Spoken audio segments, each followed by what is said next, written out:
yes, sumo. Yes, mama, right. And you may yakin cancer, no. Your my sister Paulina and a day after. You may yakin cancer, no. You better free.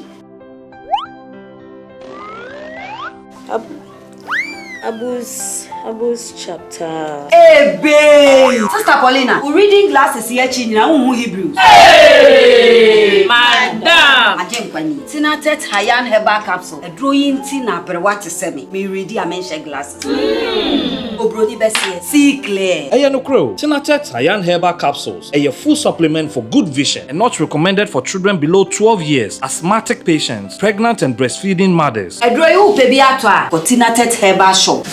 Hey, now wait. Kinaata Hayan. See clear. Kinaata Drawing, FDA, Ashishim, Ajia Tumsa, and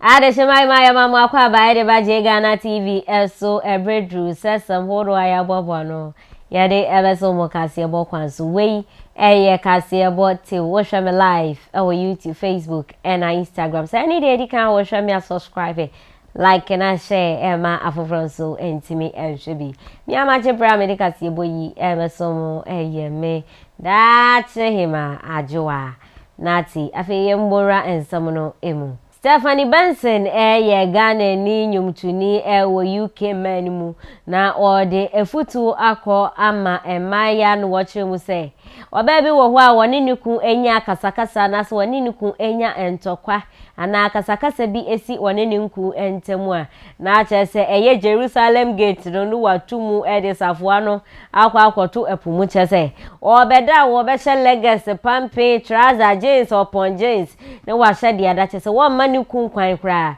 ma wonfa ne ho enka no na no wochire mu se saade no enya dia eboa aware anasa oba ne bema asetena mu kra enti no wo oba na wone ukun etse anasa wone wo ho kani ana wompna bi mpo ena ete na se akasakasa eba wose akasakasa ne mu mpo ena wose wutimi ebie Jerusalem ne to ho ma ukun etimi ekode nyankopon ase ewo Jerusalem ho se wone ukun enya akasakasa ne mpo ena wose ho ma ho kwan ema ukun ene wo eda sa yonkofa na anase sa ne ye no ene betimi ede enkabo mne odon soronko kra etimi abamontam nti wo ba bia woni ni kunya kasakasa na chese watu Jerusalem no mu na wode ki na akwa akotupu mu chese wa ma be ma ne kwan kra ma onfa ne ho nka no wose enya dia eboa kra wo kwan bia so ne yese kakum ya je no kokwanum yenti e de Stephane Benson ekanye.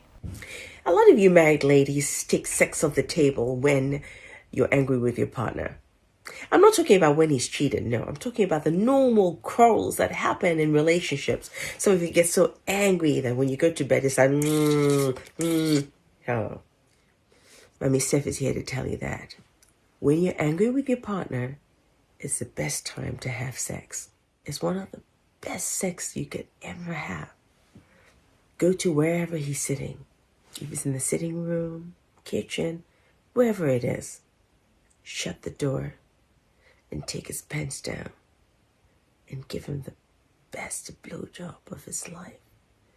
And then before he comes, put it right in there. That is the best way to get over anger. Don't let him remember that girl he left in the office because he's pissed off with you. Right?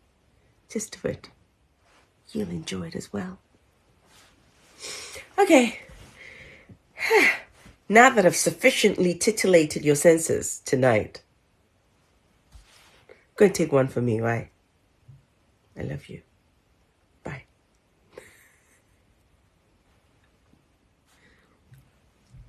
Kojo, I did my job, oh. Where's my money? Eh?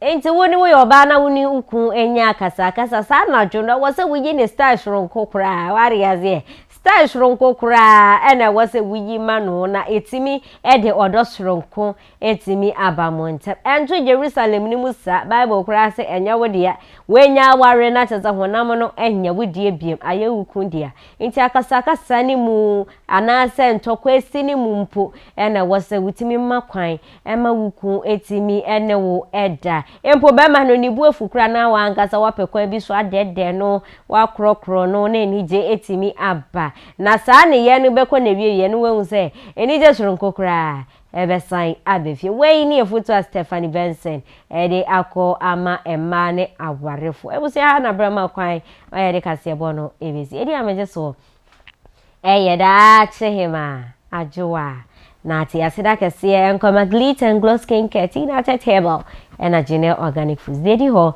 enkoma production crew wa woje brand so ramen so me da se papa makram. Sorry. Oh, Doc. Yes, and you walk, Doc. I want to know why you did. We must why she. I've said, you need to tell your no, say the young cook.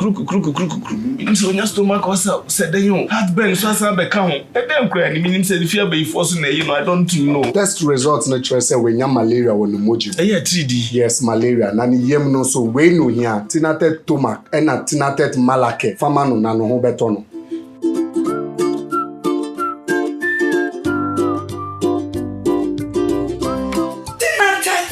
Malake, anything at a tumak. I'm on my free. Tinatet malake eyema obi a wanya malaria fever ena tinatet tomac mixture eyema obi a wanya indigestion yenhwehwemu hu so wanya malaria and sign na wafa edroi. Not recommended for children below 12 years. Pregnant or lactating mothers should consult a doctor.